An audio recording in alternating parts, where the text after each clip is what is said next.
Here are my top 6 New Year's resolutions for 2023. Number 6, take more breaks. Often I find I really just want to push through whatever I'm working on, putting in more hours, but from what I've read and just experienced myself, it typically just pays to step away for a bit from what you're working on, go take a walk, or take an even longer break. Some of the best ideas I've ever come up with have been when I'm not working, when I'm in the shower, I'm on vacation, etc. Number 5, focus on strong ties. This idea comes directly from a few podcasts I've listened to over the year, as well as a blog post from Scott Galloway in December that pointed out the number of close friends people have, at least in the US, is in decline. As more of our lives have become digital, I found for a lot of people, myself included, it's just become very easy to get sucked into using a device too much, scrolling through feeds and just absorbing content. The more time you spend doing that, the less time you're going to have to spend on your close friends and families, those strong ties. This year, I'm going to stop engaging with people through social media. For strong ties, I'm only going to engage with them digitally through text messages, or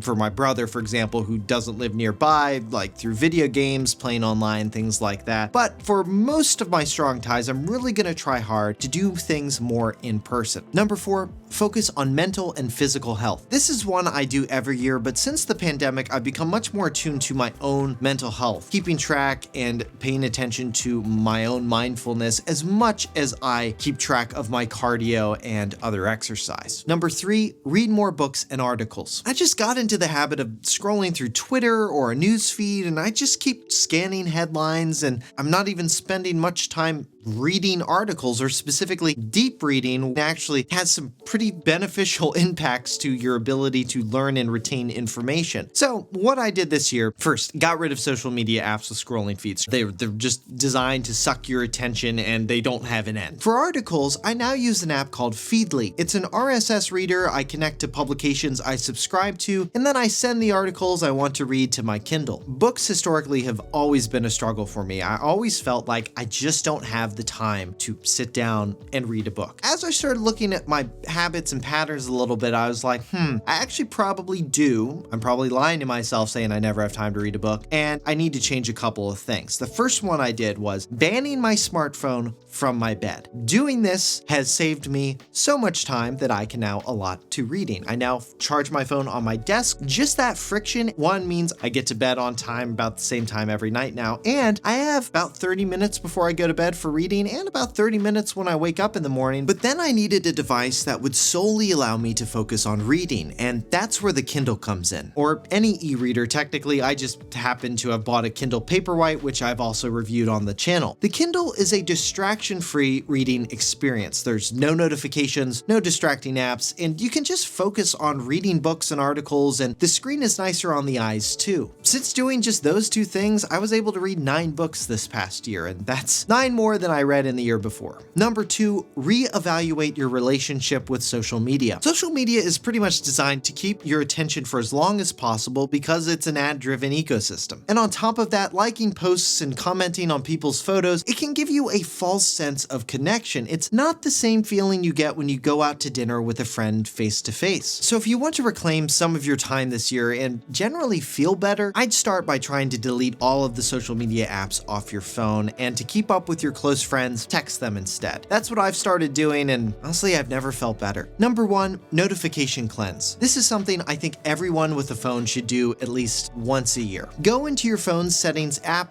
go to notifications, and then just scroll through every app you have notifications turned on for, and then ask yourself, do I really want notifications from this app? Have they been worth interrupting my focus? For me, I find the answer is almost always no. I do not want to be interrupted by notifications from this app, so I disable the notifications for that app. In general, the apps that I keep notifications on for are text messaging apps and delivery and shipment notifications. That's it. And even then, the text messages I get from family family and friends sometimes can still be very distracting and interrupt my focus. Make sure you take advantage of Do Not Disturb on your devices when you're trying to focus. Now, I know I'm just one person picking 6 New Year's resolutions for 2023, so let me know what you're planning to focus on this year. What are your 2023 resolutions? Leave all that in the comments below. Hit that thumbs up button if you like this video and subscribe to the channel for more content like this. And if you're looking for what to watch next, check out that Kindle Paperwhite review I mentioned, and you can get to it